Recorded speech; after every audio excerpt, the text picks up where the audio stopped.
Hey folks, Sean here, and in this episode, I want to talk to you about ranking on at least what used to be the first page of Google when it comes to SEO or search engine optimization. Now, I've already talked about a bit in terms of what I leverage to validate my early stage B2B SaaS products, and that's typically paid search advertising or PPC ads through Google. I will figure out which keywords are relevant to promote a solution to the problem that I feel is worth solving. And then I'll use that traffic to validate how effectively I'm able to convert prospects into customers that are using my product and then eventually paying for my product. The objective there is to validate the value proposition and the fact that whether or not I can grow my SaaS product into a business profitably, as in how much I'm paying to generate the traffic versus how much they're paying to use the product. Is that a deal that works out in my favor? Now, once we get past some of those milestones, then I look for areas of opportunity to further optimize. How do I get A, more traffic to my site, and B, how do I do so more economically?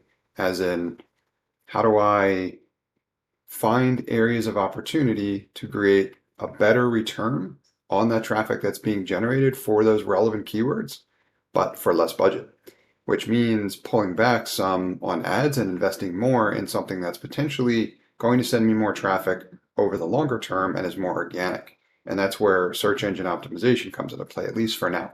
Right? Some of this may be subject to change due to the wave of generative AI and what that's doing in terms of search results. So I'm closely monitoring that, and I'll keep you posted as I learn those updates as well, because Google's making some pretty aggressive changes, it seems, in terms of how this stuff is going to work into the future. But what I will share with you is a new procedure that I've built in terms of creating the type of content that should rank more effectively and in particular more efficiently for search engine results related to those keywords that you want to track performance to, has shown some really early promising results.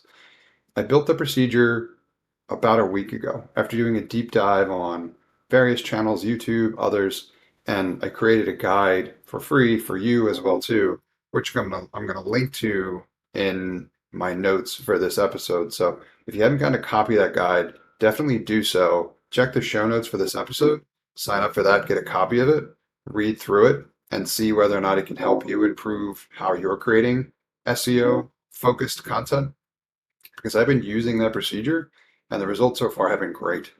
I created a SEO optimized piece of content, which was an article that's on my site around a keyword that I wanted to track for performance.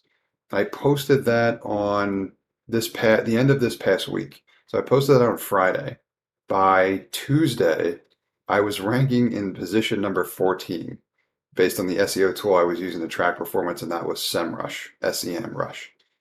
So I looked at that and I'm like, that can't be right because it's so fast. But then I Googled it in incognito mode and literally counted the organic results, and I was exactly position number 14.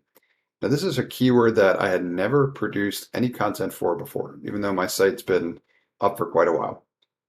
However, having followed this procedure that I put together, I was able to make that kind of progress that quickly, which is amazing. So I'm going to definitely double down in a big way, leveraging this strategy and producing more of this content, at least for now.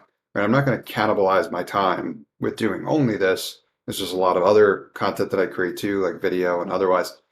But I'm definitely going to leverage this strategy further because it's showing some early promising results. So I'm going to get refocused into the other keywords that I think are most relevant for my products, and I'm going to continue to produce content around those topics. So I'll keep you posted as I continue to climb those rankings and what I get in terms of boosted performance and more traffic to my site. Right now, it's just a negligible difference, but there is a difference. But I'm expecting that to improve significantly over time. And I'm also going to be doing more to further optimize those articles that I've created thus far that are showing these early signs of progress. Other stuff I'll be sharing with you over time as well too is how I'm picking which keywords to track and then create content for, which I think is one of the hardest parts of this process. And requires a bit of strategy too, because there's elements like volume and keyword difficulty and all that kind of stuff. There's a bunch of different variables which will determine ultimately how easy or difficult it's going to be for you and your B2B SaaS product to rank for certain keywords, for you to be able to ultimately make the the business decision in terms of whether or not it's worth it to try to compete for that keyword for the traffic for your product. And the last thing I'll mention that's important to be aware of as well too is just because you've got a keyword opportunity doesn't mean that it has, quote, the right search intent. And that means for the people searching for that keyword or phrase, are they looking for commercial options? Are they looking for a solution like your B2B SaaS product can provide for them? Because if they're not, and the keyword is informational or it's just different, then it's not to say that it might not be valuable, but it may not be as valuable. So it's really important to do a deep dive and a good amount of keyword research here before you start, blasting out articles or investing a lot of time producing content to track that keyword.